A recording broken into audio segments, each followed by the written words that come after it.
and welcome to No Excuses, the platform that helps you to get what you're supposed to do and not make excuses for it. By the narratives that we shoot on this platform, you get to know what businesses you can do with very minimal capital, because you are going to be mirroring the experiences of others who started small and became big. Yes, you can start small. You don't have an excuse. And I have with me, as usual, my co-host, Deborah Approaching. Welcome to today's show. On the hot seat today is Priscilla with ShelButter. She's going to tell us all about ShelButter, how she started the business, and what challenges she's facing. You're welcome to the program. Thank you. So how did you start this ShelButter business? Yeah, I've always used ShelButter right from when we were little. My mom always had. That's what we use as body cream, hair cream. So as I grew up, I noticed that my skin is still the same way like when I was young. So I thought I should continue in that legacy of continuous use of ShelButter. And then when I got married, had kids, people ask me, oh, so what do you use on your children's skin? When I say ShelButter, they're a bit taken off guard because they don't regard ShelButter. So they're like, no, tell us really, what do you use? I say ShelButter. Wow. So, and then I notice when people come to my house, they're like, okay, so give us that your ShelButter. So I'll fetch and give to them. So because, you know, I married an Igbo man, so I thought the next time you come to ask for it, I will tell you it's for sale. So I did a bit of market research in Nyanya market, and I got an idea. So I bought these little transparent containers, and then I started putting it there. So when you come to the house and you ask, oh, can we have your ShelButter? I'm like, oh, it's for sale now. And then so they asked how much. I say 500. And I see that they didn't even ask anything when I say 500. I'm like, okay, I need to put something. So I started trying to research labelings and stuff. So I started doing it like that, small, 500, 700.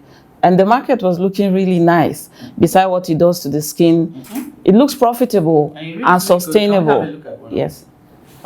And sustainable. So I thought, why not? So ever since 2017 to date, that's what we've been doing. Okay, so Priscilla, talk to us. Calm down, eh? Not hot seat, eh? Be calming down. Yeah. Yes. Okay, so I'd like to know the market you sell. Do you just do retail selling, or can this be used by industry as inputs to their production process? Yes, we do both retail and wholesale. We do we sell to even consumers as well as industries that want to use it for confectionery, for chocolate, or even to make their own cosmetics as well. So we also sell it to people who maybe have sunburns, maybe the hustle and bustle of the day, and you come back, you notice you have sunburn on the face. We sell to people like that. We sell to pregnant mothers. You know, while you're pregnant, your stomach is expanding and it could give you stretch marks. So the butter is what will keep the stretch mark at bay.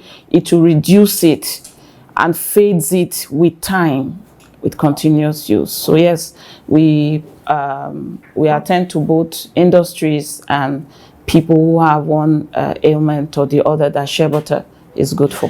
Okay, there are ailments that you can use ShelButter. Absolutely, like scars. Okay. If you want to reduce the visibility of any scar you have, you use ShelButter. Over time, it will reduce that scarring.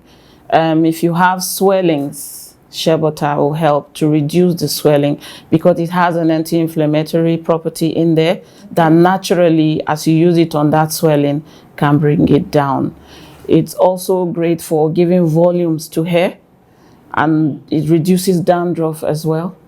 So it's good for a lot of things. Okay, so if I get you correctly, your business is for business to business and business to customer. Yes. Business to business in the sense that you can supply supermarkets. Yes. And you supply industries. That's right. That are making creams. Yes, creams. You talked about confectionery. Yes. For eating. Yes. Because I work with women in about 2 villages where we process Shea, so we don't just buy of the market. We train women to process to international standards using international training. So when they process, because we know how it was processed, it is edible. Yeah. It's naturally edible, but we need to process it in a form that when you use it, you're okay. Okay. Yes, so that's why. And in the international community now, it is expected, I think about 5% of shea can be used in place of cocoa butter in making chocolate.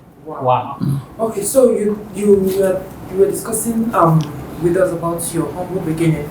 Can we have, because the whole essence is to just give people, showcase this to people to actually believe that you can start something even with nothing. So when you said you start giving it as a giveaway, then before you got container. Yes. So the first one you got that you started and you start earning money, the 500. Yes. Is it in large sum like? No, it was about it's like 3 tablespoon scoop. So that's like yes. 1,000 naira, 1,005. No, it was 500 naira.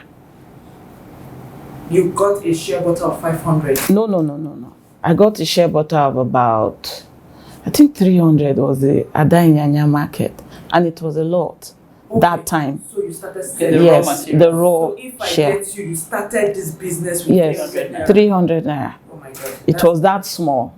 I think the women are even still there. So because what I did was I went to the market and I looked at what they had, because sometimes my mom will send to me, so I didn't want to stress her, so I had to look for a market that will sell it, and they told me that market sells. So I went into the market, I saw about 20 women selling it. So I was moving from one market woman that was selling it to the other. They sit in the same space. So the one that looks neat and not too dark and dirty with particles on it, I jump and pass. And the one that looks really good, so I buy that one.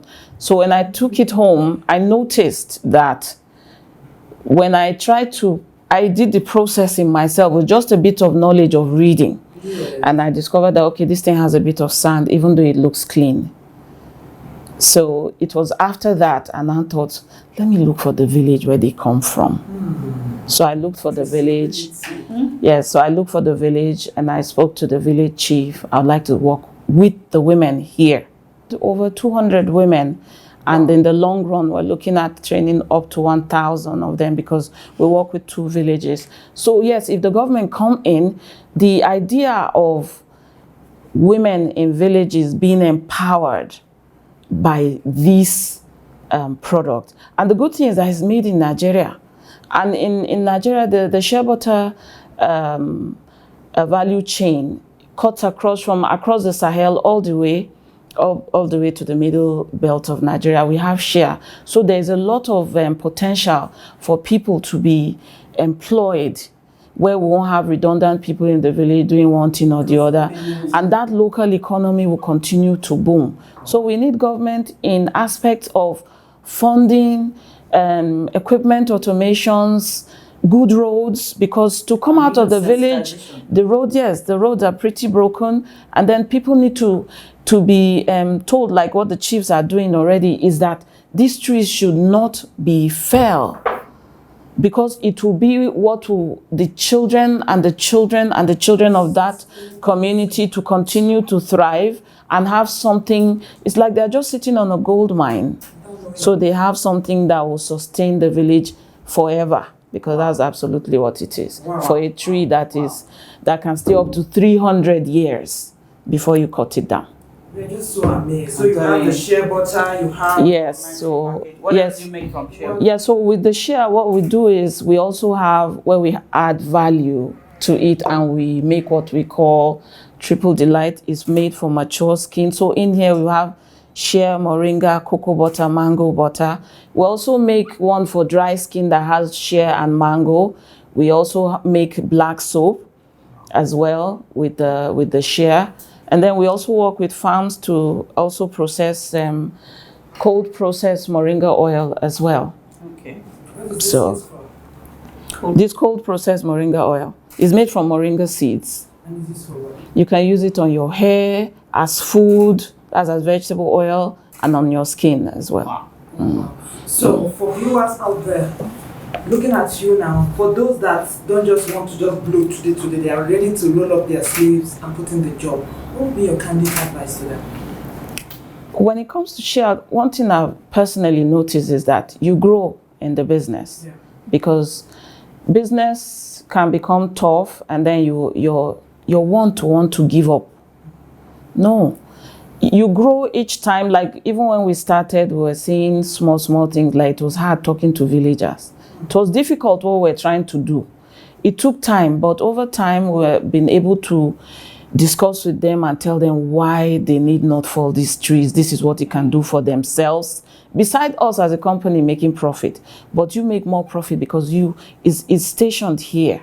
So I'll say that if you're coming into the value chain, don't give up on it. It's a business that is sustainable for a long time if you just follow through and with the right funding. Salute you. Proud of you. I'm telling you. Thank you very much for coming on to the program. Well, this is another made in Nigeria. Yeah. By the sweat of Nigerians, and a woman that is passion conscious, consistency conscious, patient, and ready to roll up her sleeves. So she had no excuses and she took no excuses. Thank you for coming on to the program, Priscilla. Thank you. Thank you so much. I'm Deborah Fochi. My Watch out next week for another interesting and inspiring story. No excuses again.